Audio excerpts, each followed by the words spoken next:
Well, welcome back, and now we're going to talk about what I'm going to call the 3 levels of research in 11 easy steps. And the reason I'm going to refer to it that way is because your textbook, and again for those that are watching via YouTube, the textbook is called Marketing Research. It's by the authors Burns and Bush, and it's in its 7th edition, although in earlier editions they use the same steps. The textbook authors define marketing research in an 11-step process, and that 11-step process looks like this. So it starts off with establishing the need for marketing research, and then it goes on to defining the problem, establishing research objectives, then determining the research design, identifying information types and sources, determining the methods of accessing data, designing data collection forms, determining the sample plan and size, then actually collecting the data, then analyzing the data, and then finally preparing and presenting the final research report. So those 11 steps encompass everything that a marketing research project ideally should do, roughly in that order, and we'll talk about that towards the end of this part of the lecture. But I think it's a little bit simpler and easier to think of the research process that they've outlined in 3 different phases. So the first phase is what I'm going to call the conception phase, and that really addresses the first 3 steps: establishing the need for research, defining the problem, and establishing research objectives. These are all the steps of the research process where the big thinking is going on, trying to get a handle on why research is needed, how problems are affecting an organization, what kinds of decisions need to be made to influence those problems, and what data insufficiency that the organization has. And this is also a step where it's really decided whether or not primary research is required. Because one of the things about this conception phase is that an organization might be able to find secondary research, secondary data that comes from other studies that have been conducted to solve a different problem, but which might be applicable in this case. And in the conception phase, if you can find secondary research to answer your question, then you don't need to go through any of the other steps. So the conception phase is really where we determine whether or not a research project needs to move forward in a primary fashion or not.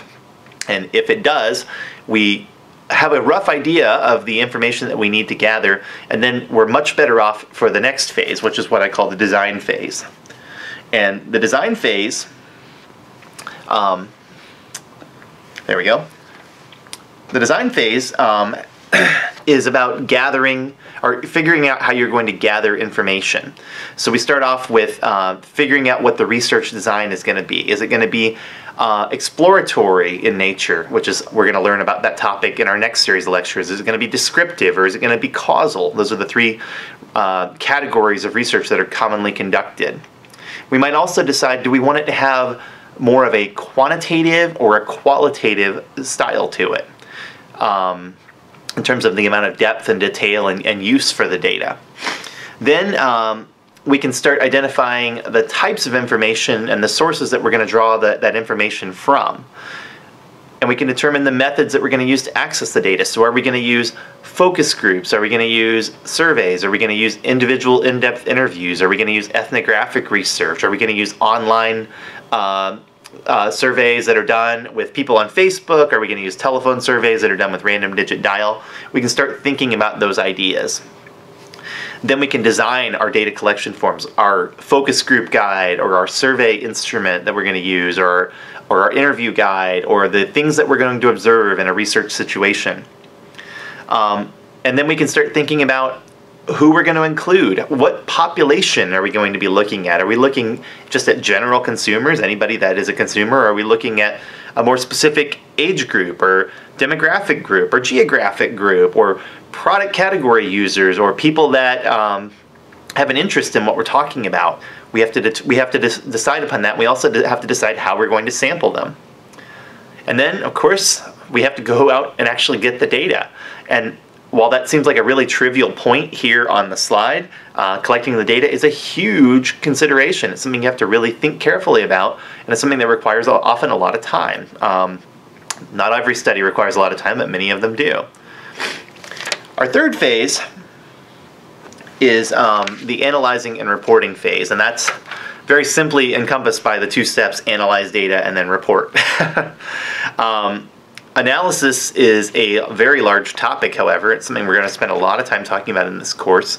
And reporting is also a very large topic because it's really easy to misreport data and to tell your client something that isn't true. And it's something that we always want to avoid as researchers.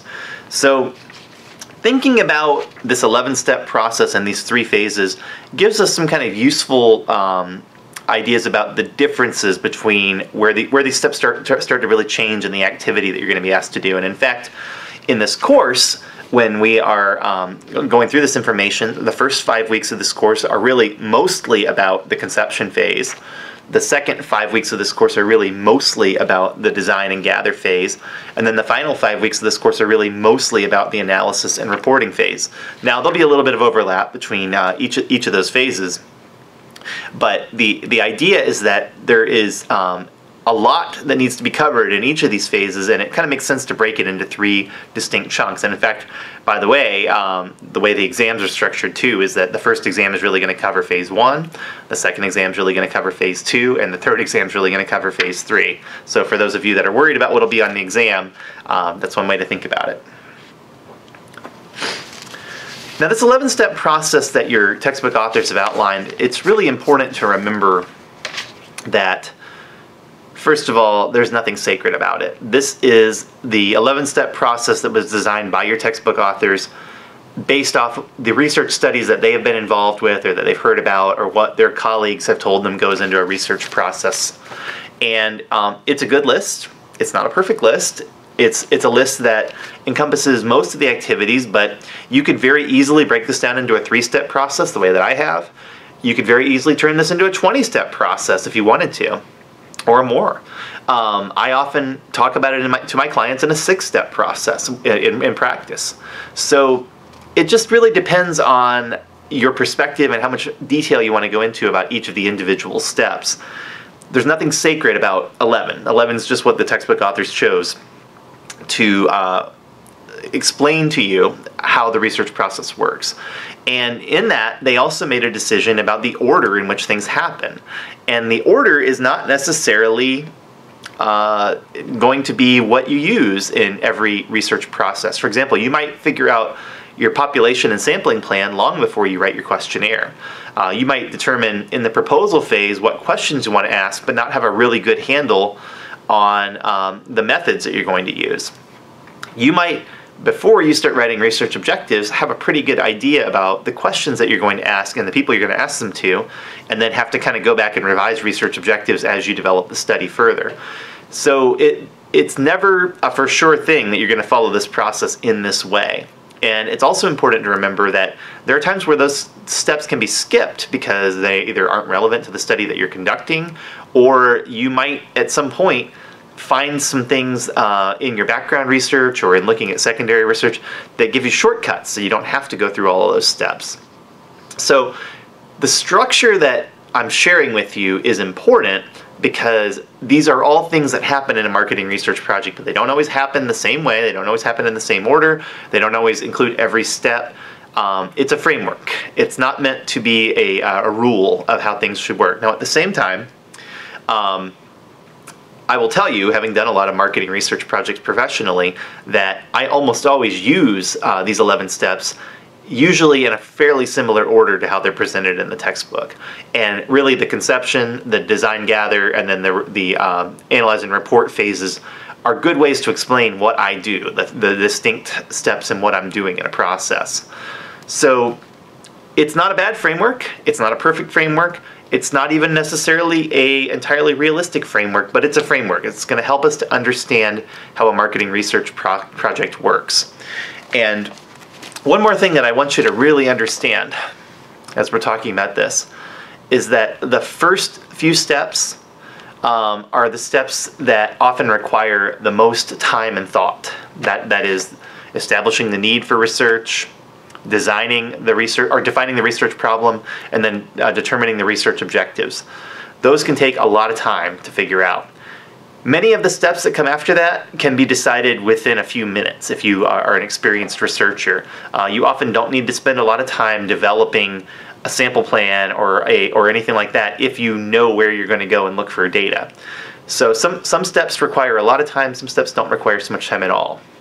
And as you're going to learn, as you're going through developing your own marketing research project in this class, some of them are also a lot easier to deal with than others, and some of them actually can be quite burdensome.